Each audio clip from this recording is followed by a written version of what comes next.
여러분 각자는 누구입니까? 나는 어떤 사람인가? 무엇으로 나를 규정할 수 있습니까?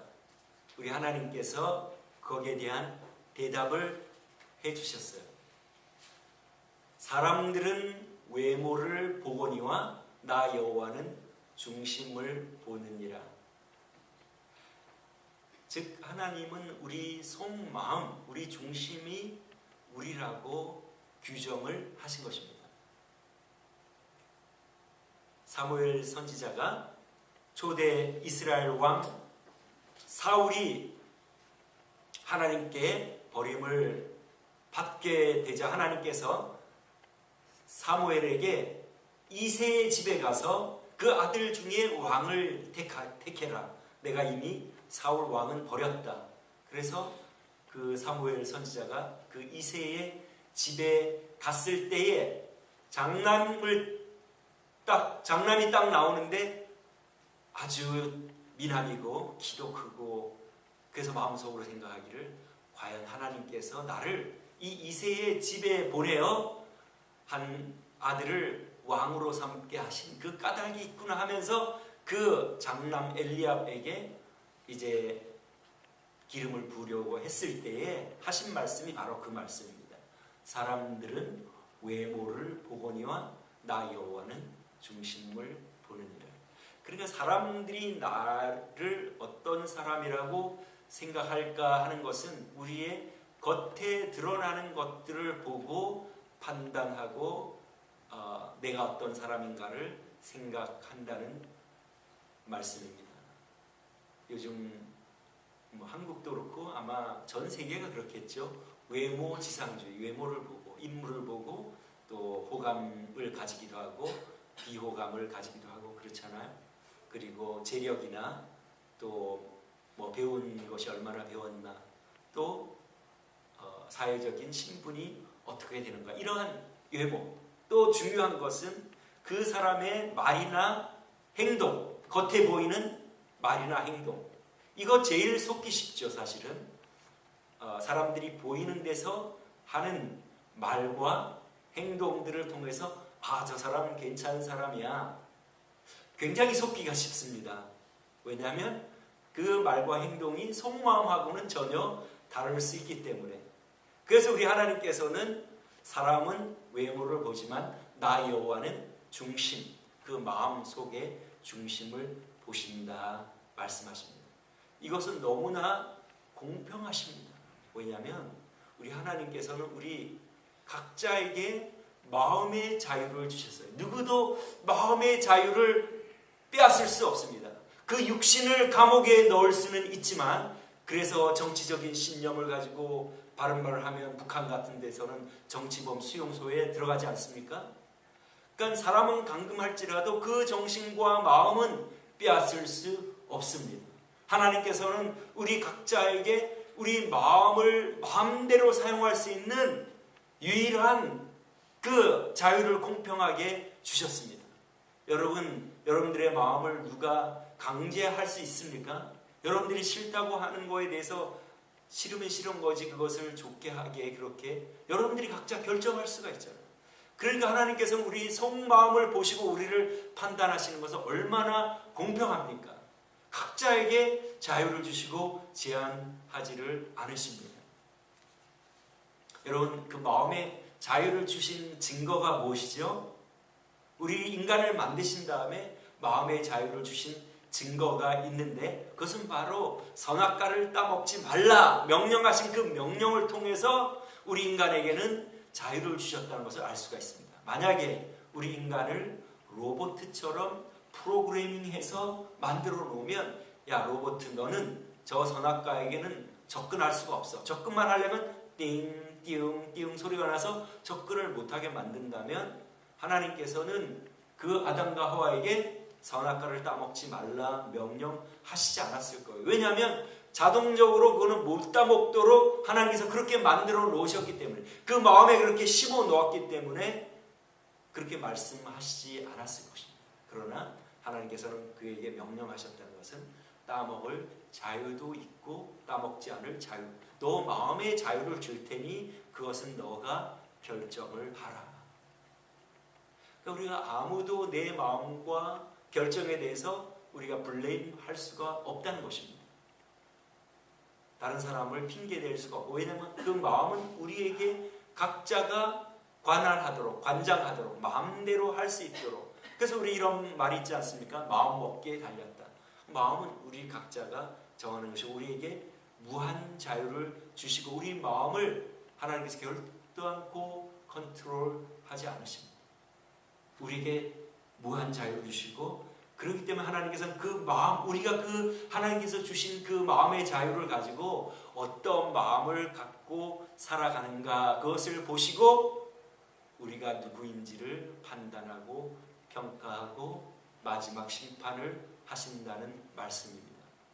하나님께서는 왜 우리 각자에게 그런 마음의 자유를 주실까요? 여러분들이 어떤 사람을 조종해가지고 나를 좋아하지 않을 수 없게만 만들어, 내가 좋아하는 사람인데 그 사람이 나를 좋아하지 않을 수 없도록 모든 것을 꾸미고 세팅을 하고 조정을 하고 조작을 해서 그 사람이 나를 좋아할 수 있도록 그렇게 만들어서 그 사랑을 받는다고 하면 그것은 여러분들에게 가치가 있겠습니까? 가치가 없겠죠. 이거 내가 조정해가지고 나를 좋아하지 않을 수 없게끔 만들어서 원래는 안 좋아하는데 억지로 그렇게 한다면 아무런 가치가 없겠죠. 마찬가지로 하나님께서는 우리에게 자유를 주시고 그 주신 자유로 하나님을 우리가 자원을 하는 마음으로 예배하고 인정해드리고, 하나님이 우리의 창조주십니다. 인정해 주시기를 우리가 그런 마음으로, 우리 속마음으로, 자원하는 마음으로 하나님을 섬기도록 하기 위하여 우리에게 순종할 자유도 주시고 불순종할 자유도 주시는 것입니다. 그래서 아담과 하와는 잘 순종을 하다가 이제 불순종하는 그러한 결정을 함으로 이제 우리가 죄에 빠지게 되었는데, 하나님께서 우리에게 무한 자유를 주신 것을 우리가 자원하여, 그 말은 결국은 우리 마음에 대한 그 자유를 누리는 그 권리가 우리에게 있는 반면에 거기에 대한 책임은 우리가 져야 된다. 우리 각자에게 자유를 주시고 너 그 마음을 어떻게 사용하는지는 너가 책임을 져라. 그것이 우리 하나님의 말씀입니다. 오늘 본문이 바로 그 말씀 아닙니까? 예루살렘아 예루살렘아, 선지자를 죽이고 돌로 치는 너희들이요. 예루살렘은 의인화시킨 거죠. 예루살렘이 도시가 돌로 쳐서 선지자들을 죽일 수 없잖아요. 그러니까 그 예루살렘에 사는 사람들, 이스라엘 백성들이 선지자들을 죽이고 거부하고, 그리고 하나님께서는 여러 번 암탉기 병아리를 품에 안듯이 품으려고 했지만은 너희들이 거부하였다. 원하지 아니하였도다. 이것이 오늘 키포인트입니다. 그러니까 하나님은 초청하시고 자꾸 초청하시고 하나님께로 돌아오기를 원하는데 원하지 아니하였도다.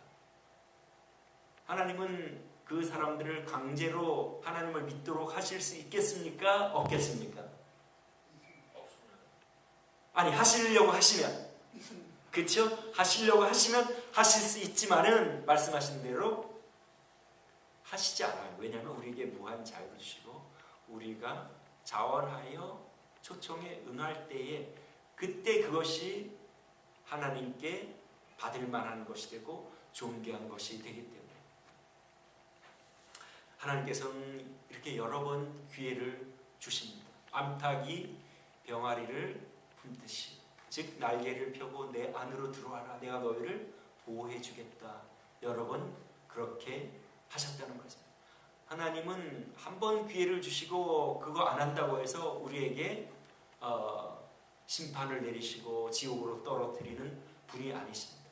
우리 일생 살아가는 동안 하나님께서는 무한 기회를 주십니다. 여기 이스라엘 백성들에게도 무한 기회를 주셨어요. 많은 기회를 주셨습니다. 예수님께로 오도록 하나님을 믿도록 어떤 기회를 주셨죠? 예수님이 이 땅에 살아계신 동안 세례 요한을 먼저 보내시지 않습니까? 전령으로, 길잡이로. 이제 메시아가 오실 것이니 너희들의 마음밭을 준비해서 그분이 하는 말씀을 잘 들으라 하고, 그들이 하나님을 떠난 이방인들처럼 되었으니까 이방인들이 유대교로 개종할 때에 세례를 주는데, 이 세례 요한은 이방인이 아닌 이미 유대교를 믿는 그 유대인들에게 세례를 주므로 너희들이 그동안 하나님을 믿는 척 했지만은 하나님을 안 믿었으니 다시 한번 이방인들처럼 세례를 받고 하나님을 믿는 그런 마음을 가져라. 그래서 세례 요한을 보내서 세례를 주면서 예수님을 믿을 그러한 준비를 시키고, 세례 요한은 예수님이 오셨을 때에 보라 세상 죄를 지고 가는 하나님의 어린 양이로라 하고 예수님을 사람들에게 소개하여 예수님이 하나님의 아들이며 그 하나님의 아들을 믿을 기회를 사람들에게 하나님께서는 주신 것. 그 다음 우리 예수님께서 이 땅에 사시는 동안 많은 기적들을 행하시지 않았습니까? 물로 포도주를 만드시고, 어떻게 물이 포도주가 될 수가 있습니까? 오병이어의 기적을 이루시고, 빵 5개와 물고기 2마리로 5,000명을 먹이시는 기적을 일으키시고, 그러니까 유대인들이 예수님에게 나와서 당신이 그리스도이면 우리에게 밝히 말하시오 하고 찾아왔을 때 우리 예수님이 하신 말씀이 내 행한 일을 통하여 나를 믿으라. 즉 그러한 수많은 기적들을 내가 일으킨 것을 보고 내가 하나님의 아들인 것을 믿으라. 그러니까 예수님께서 기적을 일으키신 이유는 그 기적들을 통하여 하나님의 아들이신 것을 믿게 하기 위하여 기적을 일으키신 것입니다. 특별히 안식일날 병자들을 여러 번 고치시는데 예수님께서 꼭 안식일에 안 고치셔도 됩니다. 그런데 안식일에 고치신 것은 그 유대 종교 지도자들이 보고 주목을 하라고. 그래서 안식일에 병을 고치고 그들이 예수님께 나와 질문을 했을 때에 예수님께서는 그들을 가르치시고 안식일의 주인은 바로 나다. 내가 하나님의 아들이다. 그렇게 그들에게 알려주시기 위해 일부러 안식일날 병자들을 고치고 기적을 이루시고, 그 다음 그 유대 지도자들이 보는 앞에서 죄를 사함 받았다고 하고 중풍병자에게 죄 사함 받았다고 선포하시는 이러한 모든 일들을 통하심으로 예수님은 하나님의 아들이심을, 여러분 하나님의 아들이면 좀 하나님이 아니지 않을까 여러분 그렇게 생각하실 수도 있을 텐데, 여러분 사람의 아들은 사람 아닙니까? 그렇죠?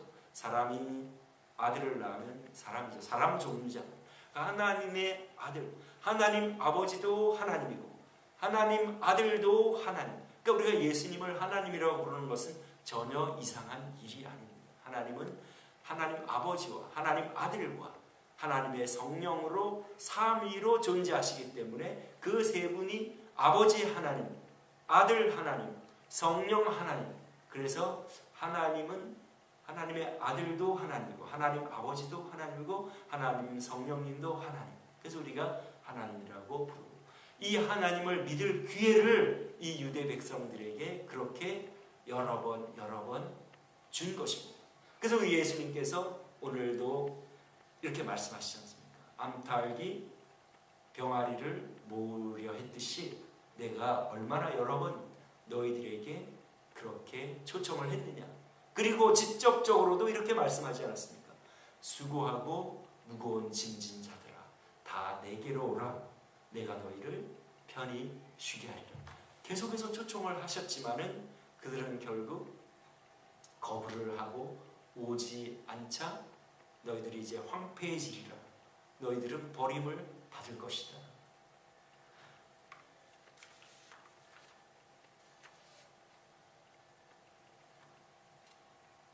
결국은 마음의 자유를 주시고 우리가 하나님을 믿을 수 있는 여러 가지의 기적들을 그들에게 보여주시지만 그들이 응하지 않으므로 결국은 그들은 버림을 받을 것임을 우리 주님께서는 말씀을 하신 것입니다. 여러분, 그들이 그러면 왜 예수님께로 나오지 않고 그 초청에 거부를 했을까요? 우리 예수님께서 이들에게 지금 장황하게 말씀하시는 그 가운데 바로 이전에 세 가지 비유를 통하여 그들이 왜 하나님을 믿지 않고 그들이 왜 거부하는지를 세 가지 비유를 통하여 말씀을 하시는데, 아버지가 포도원이 있는데 두 아들에게 포도원에 가서 일을 좀 해라 그랬더니 그 두 아들 중에 하나는 가겠다고 해놓고 가지 않고, 한 아들 하나는 안 가겠다고 해놓고 가고 하는 비유를 통하여 그 아버지가 계시는데 너희들 그 아들 중에 이 아버지에게 순종하지 않는 아들이다. 너희들은 아버지를 인정하지 않기 때문에 나를 영접하지 않는다. 지금 그 말씀을 하시고, 그 다음 두 번째 비유는 어떤 사람이 포도원을 잘 투자를 해서 포도원을 잘 만들어 놓고 그것을 렌트 주고 세를 주고 다른 나라로 가는 비유를 하지 않습니다. 근데 그 세를 받은 사람들이 이제 수확기가 되어서 그 주인이 그 포도 수확한 것을 좀 바치라 했더니 바치지 않고 자기들이 그 포도 수확한 것을 다 가지기 위해서 세를 바치라고 보낸 종들을 죽이고 때리고, 그 다음에 아들을 보내니까 이 아들은 이 포도원의 주인이 될 거니 이 아들을 죽여버리자고 아들까지 죽이는 그 비유를 하시지 않습니까? 그러니까 너희들이 원래 주인이 계시는데 그 주인을 인정하지 않는 것이 너희의 죄고, 나를 영접하지 않는 이유는 바로 너희가 주인 행세하기 위해서 그것 때문에 너희들이 나를 영접하지 않는다. 그 말씀을 하신 것입니다. 그러니까 이 유대 종교 지도자들이나 성경에 모든 걸 다 기록해 놓을 수 없으니까 유대 종교 지도자들을 예를 들어 기록해 놓으셨지만은 유대 종교 지도자뿐 아니라 일반 백성들도 하나님을 겉으로 볼 때는 믿는 것처럼 보였지만 실제로 믿지 않는 단 한 가지 이유는 자기 마음대로 살기 위해서. 귀찮아. 하나님 말씀대로 사는 거 귀찮고 내가 내 인생의 주인이 되어 내가 원하는 대로 살아갈 거예요. 그것이 바로 그들의 죄고 그들의 잘못임을 이 비유를 통하여, 나를 타치하지 마세요. 나는 누구 밑에도 복종하고 싶지 않습니다. 그 다음 우리 세 가지 비유 중에 하나는 왕이 자기 아들의 결혼식에 사람들을 초청하는데 그 왕, 당신 아들 결혼하는 거랑 나랑 무슨 상관이요? 나는 가지 않겠어. 예수님께서는 너희들의 왕이 계시다. 너희들이 주인이 아니고 너희들을 다스리는 왕이 계시다는데 그들은 거부하고 반대하고 그냥 leave me alone. 나 그냥 내버려 두십시오. 내 마음대로 살아가겠어. 그것이 바로 그들의 죄였습니다. 그리고 그렇게 살아간 결과 그들은 결국은 하나님께 버림을 받게 되는 것을 볼 수가 있는데, 하나님께서는 그것을 허락하십니다. 왜냐하면 하나님께서는 강제로 억지로 하나님을 인정하고 하나님을 믿는 것, 억지로 해서는 그것이 하나님께 어떤 영광이 되겠습니까? 존엄하신 하나님, 존귀하신 하나님께 하나님이 하실 수 없는 일입니다. 자원해서 우리가 예배를 드려야 됩니다. 그러니까 내가 너희들을 그렇게 초청했지만은 네가 네 인생의 주인이 되어 네가 원하는 대로 살아가기를 원하니까 나를 믿지 않고 나를 거부하니 그러면 할 수 없다. 너는 황폐하게 될 것이다. 그냥 그렇게 우리를 존중해 주십니다. 우리를 인격적으로 대우를 해 주십니다. 그럴 뿐 아니라 마지막 절에 보면 다시 이렇게 말씀하십니다. 내가 너에게 이르노니 이제부터 너희는 찬송하리로다. 주의 이름으로 오시는 이여 할 때까지 나를 보지 못하리라. 이것은 또한 그들에게 너희들은 이제 버려질 것이다 하지만 또 희망을 줍니다. 또 기다려 주십니다. 그렇지만 너희가 찬송하리로다 주의 이름으로 오시는 이여 하면 내가 받아주겠다, 그 말씀입니다. 그래서 이 유대 종교 지도자들이 나중에 예수님이 죽으시고 부활한 후에 많은 허다한 제사장의 무리도 예수님을 믿었더라고 사도행전에 기록되고 있습니다. 그리고 바리새파 중 어떤 사람이 일어나서 사도행전 15장에 보면 그 구원 교리를 확정하는데 발언을 하는 것을 보기도 합니다. 그러니까 이 유대 종교 지도자들이 나중에는 하나님을 진짜로 믿기를 원하는 사람들은 또 하나님께서 기회를 주시는 것을 볼 수가 있습니다. 하나님께서는 우리가 일생 동안 우리가 우리 마음대로 살았던 죄인이고 우리 마음대로 살아왔지만 우리가 살아있는 동안에 우리를 돌이키고 하나님께로 돌아오면 하나님께서는 우리를 받아주시고 용납해 주시는 사랑과 자비의 하나님이십니다. 여러분 믿습니까? 그럼 오늘날 이제 우리에게 이 유대 종교 지도자들과 유대 백성들은 하나님이 품으시기 위하여 새 요한을 보내시고 기적들을 행하셨는데도 자기들이 주인이 되어 자기 원하는 대로 살기를 원하여 결국은 많은 사람들이 거의 대부분들이 결국은 하나님 나라로 가지 못하는 그러한 결과를 맞은 것을 우리는 성경을 통하여 잘 알 수가 있습니다. 오늘날도 대부분의 유대인들은 예수님을 믿지 않습니다. 그러나 이제 이 하나님의 말씀대로 이제 메시아닉 주라 그래가지고 유대인 중에서 하나님을 예수님을 믿는 그러한 사람들이 점점 늘어나고 있습니다. 하나님께서 이렇게 끝까지 기회를 주시는 하나님이신데 오늘날 우리에게도 오늘날을 사는 우리에게도 하나님께서 이 모양 저 모양으로 초청을 하십니다. 가장 많이 초청하는 것이 바로 우리 교회를 통하여 우리 예수 믿는 사람을 통하여 믿지 않는 사람들을 초청하는 것입니다. 왜냐하면 이 교회 자체가 하나님이 우리에게 베풀어 주시는 기적이기 때문에 예수님의 그 동시대에 사는 사람들은 예수님이 그 땅에서 일으키는 기적을 보는 그러한 그 특권을 누렸지만은 우리는 그러지 못하지 않습니다. 그러나 우리는 거기에 필적할 만한 증거를 가지고 있습니다. 여러분이 앉아 계시는 이 교회가 바로 그 증거입니다. 만약에 예수님이 2000년 전에 십자가에서 돌아가셨고 부활하지 않으셨다면 이 교회는 존재할 수가 없습니다.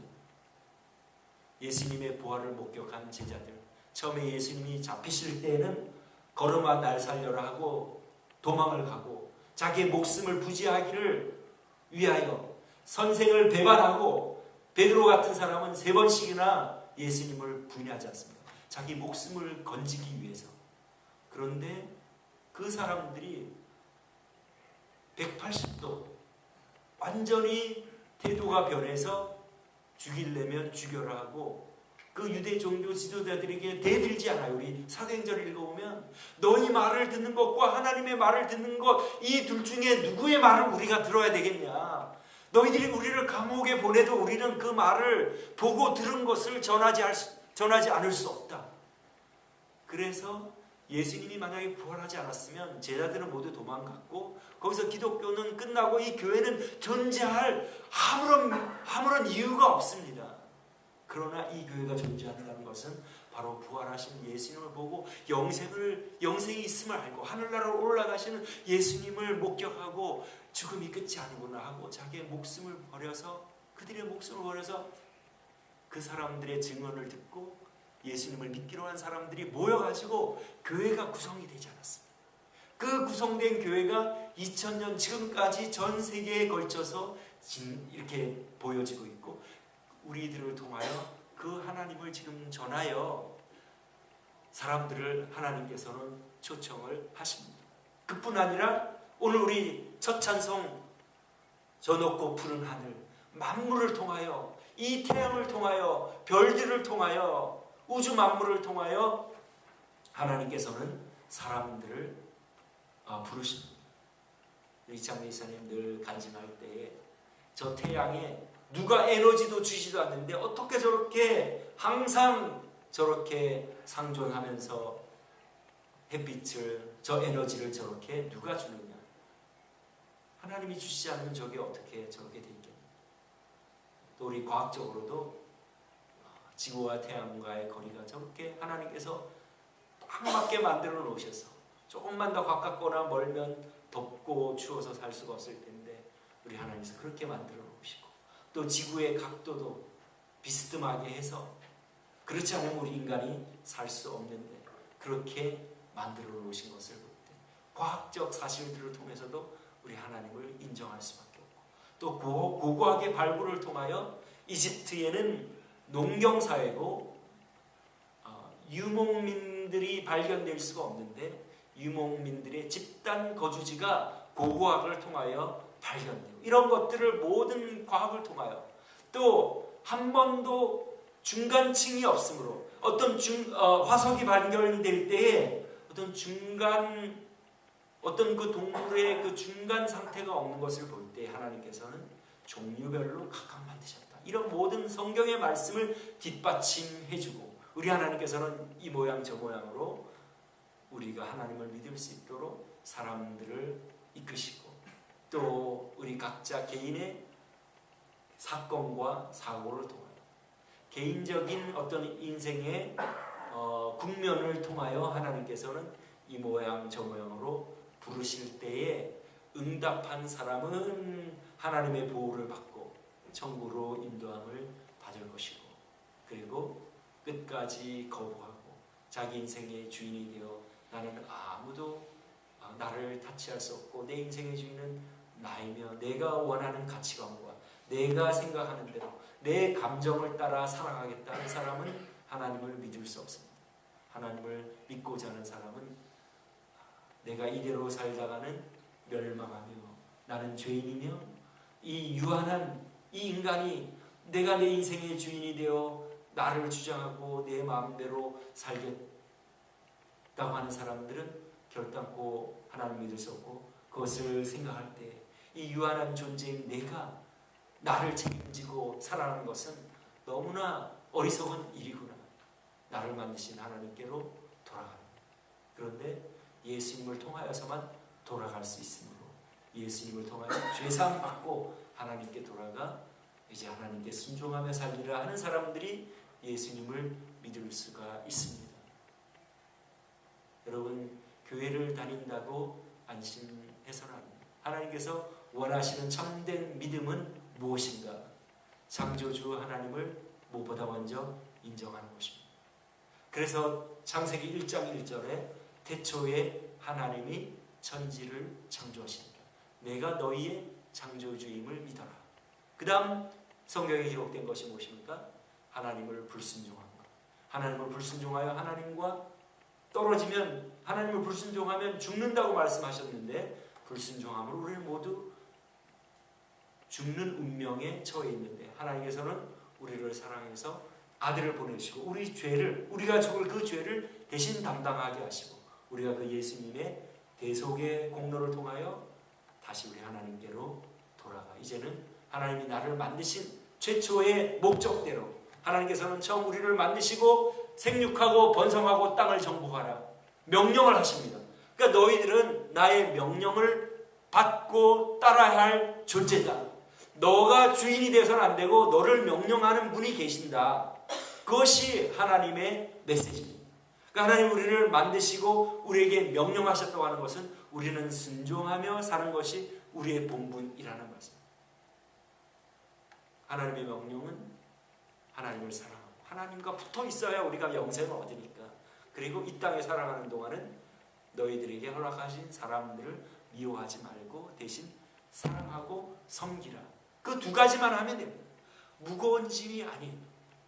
다른 사람을 도와주고 사랑하고 섬기면 내 마음도 기쁘고 상대방도 기쁘고 거기에서 참된 만족과 기쁨이 생겨나는데 보통 하나님을 안 믿는 사람들 자기가 주인 되는 사람들은 자기에게 유익한 일은 하고 자기에게 유익하지 않은 일들은 하지 않고 셀피시하게 그렇게 살아가면 상대방도 별로 기분이 안 좋고 자기도 별로 큰 그런 만족 없습니다.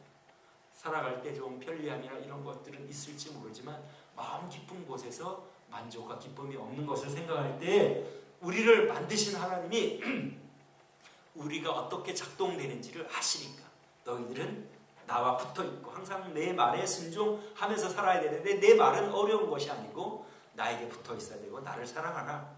그리고 내 말을 순종하라. 하나님을 사랑하고 이웃을 사랑하라. 그거예요. 그러면은 그것이 우리에게 참된 만족과 기쁨을 줍니다. 하나님은 언제나 과거는 물어보지 않으십니다. 현재 너가 어떤 사람인가? 과거의 모든 일들은 현재 나를 있게 하기 위한 하나님의 그런 풀무라고 볼 수 있어요. 영광로. 우리를 재련하고 우리의 불순물을 빠뜨리고 우리가 하나님의 정금 같은 사람으로 나오기 위하여 사건과 사고들과 경험들을 하게 하시는데, 그 경험들을 통해서 내가 지금 그 하나님의 말씀에 순종하며 살아가면 그 경험들이 합력하여 선을 이루어서 그 하나님께서 보시기에 합당한 사람이 되는 거고, 그러한 그 모든 경험들을 주셨음에도 불구하고 그것을 통하여 깨닫지 못하고 여전히 하나님의 말씀에 순종하지 않고 자기가 주인 되어 살아가는 사람은 그 경험이 헛된 거고, 그 과거와 함께 그는 하나님의 판단과 심판을 받게 될 것입니다. 그러니까 하나님께서 우리에게 주시는 모든 이러한 일들과 사건과 사고들, 그러니까 옛날에 나는 하나님을 잘 믿었다, 그거는 새빨간 거짓말입니다. 옛날에 잘 믿었으면 지금 더 잘 믿어야 돼요. 왜냐하면 하나님과 관계하는 것은 옛날이나 지금이나 무슨 어떤 기준이나 원리가 변함이 없잖아요. 우리가 그때 하나님을 잘 믿었으면 지금도 하나님을, 옛날에 내가 하나님을 잘 못 믿었는데 그게 바른 말입니다. 옛날에는 내가 잘 깨닫지를 못해서 못 믿었고, 그 모든 실수와 허물과 부족함들이 나를 깨닫게 하고 하나님께로 가까이 가게 하는 동이 되게 하고 동기가 되게 해서 이제 내가 오늘날 어떤 사람이 되었느냐, 항상 그것만을 하나님께서는 보십니다. 그러니까 절대 하나님 안에서 늦는 때는 없고, 지금 우리가 하나님께로 나아가서 지금부터 우리가 잘하면 하나님께서 항상 우리의 지금 현재의 마음, 우리가 어떤 마음을 갖고 지금 살아가나 그것이 우리라고 말씀하십니다. 그러니까 사람들은 겉보기로, 사람들이 있을 때 하는 말과 행동으로 우리를 판단하지만 하나님은 거기에 속지 않으시고 너의 속마음을 내가 보고 있지 않느냐. 그러니까 그런 모든 사건과 사고와 모든 경험들을 통하여 하나님 보시기에 합당하게 이제는 부드러운 마음으로 하나님을 사랑하고 우리에게 주신 사람들을 사랑하고 섬기면 그는 하나님께 합당한 사람이요 진정한 하나님의 자녀입니다. 근데 많은 사람들이 교회 다니는 것을 하나님을 믿는 것으로 착각을 하고 있습니다. 하나님을 믿는다는 것은 개인적인 관계입니다. 하나님과 나와의 관계예요. 내가 하나님과 어떻게 교제하는. 그러니까 여러분들이 하나님께 기도하고 말씀 읽고 관계하는 사람은 진심으로, 그리고 그 말씀을 따라 순종하고 항상 하나님을 인식하고 그 자기의 24시간 생활에서 하나님을 인식하고 하나님과 동행하는 그 사람이 진정한 크리스찬이지, 주일날은 교회 오고 딴 날은 자기가 원하는 대로 생활하는 사람은 나는 너를 모른다, 하나님께서 그렇게 말씀하신다는 것입니다. 그러니까 여러분 교회 제일 불쌍한 사람, 제일 가여운 사람이 일생 동안 교회를 다녔는데 죽어보니 지옥에 간 사람들, 이 사람들이 가장 불쌍한 사람들. 왜냐하면 하나님과의 관계가 없고 하나님이 자기의 주인이 실제 생활에서는 아니기 때문에 하나님께서는 그들을 하나님의 자녀라고 주님이라고 인정해 주실 수가 없기 때문에 그렇다는 말입니다. 그러니까 하나님께서 우리를 판단하시는 것은 속마음입니다. 여러분 속지 마십시오. 겉보기로 여러분 속으면 안 됩니다. 목사가 이런 말을 한다고 여러분들 저를 훌륭한 사람이라고 속으면 안 됩니다. 그렇게 노력하고 힘쓰고 스트라이브하는 과정에 저도 있고 여러분들도 아마 그런 과정에 있을 것입니다. 그래서 하나님이 보시는 것은 우리의 속마음이고 그 마음으로 우리가 영접하고 환영하고 실제 생활에서 그렇게 하면 하나님의 자녀로 인정해 주시고, 우리 속마음으로는 교회는 다니지만 나는 하나님을 안 믿고 내 마음대로 생활한다, 그런 사람들은 결국은 원하지 아니하였다. 그래서 황폐해지리라. 하나님도 어쩔 수가 없다는 말입니다. 하나님은 우리에게 각자 마음에 자유를 주시고 그 마음을 관장하는 것은 여러분 각자에게, 저와 여러분 각자에게 맡기시니 우리가 어떤 마음을 갖고 어떤 태도로 하나님을 섬기고 살아갈 것인가, 여러분 각자가 오늘 정말로 결단을 하고 하나님을 믿고 따라가는 것은 창조주 하나님을 믿고 내가 죄인인 것을 믿고 내 죄를 사하는 길은 예수님의 공로밖에 없음을 믿고 내가 죄를 사함 받으려고 하는 이유는 이제 나의 그 죄를 회복하여 태초에 나를 만드신 대로 하나님께 순종하며, 그 순종은 하나님을 사랑하고 내게 허락하신 사람들, 어떤 추상적인 것이 아니라 내가 살아가면서 만나는 사람에게 사랑과 겸손과 마음을 써주는 그것이 바로 하나님을 믿는 마음을 하나님께서 인정해 주심을 알고 그렇게 살아가심으로 이 땅에서도 여러분들이 참된 만족을 가지고 살아가시고 또 하나님께 영광 돌리면서 주님이 언제 오시든지 우리가 언제 불의한 어떠한 일을 만나서 이 세상을 떠나더라도 아멘 할렐루야 하나님 감사합니다 하고 하나님께 갈 수 있는 저 여러분 되시기를 주님의 이름으로 축원합니다. 기도하겠습니다.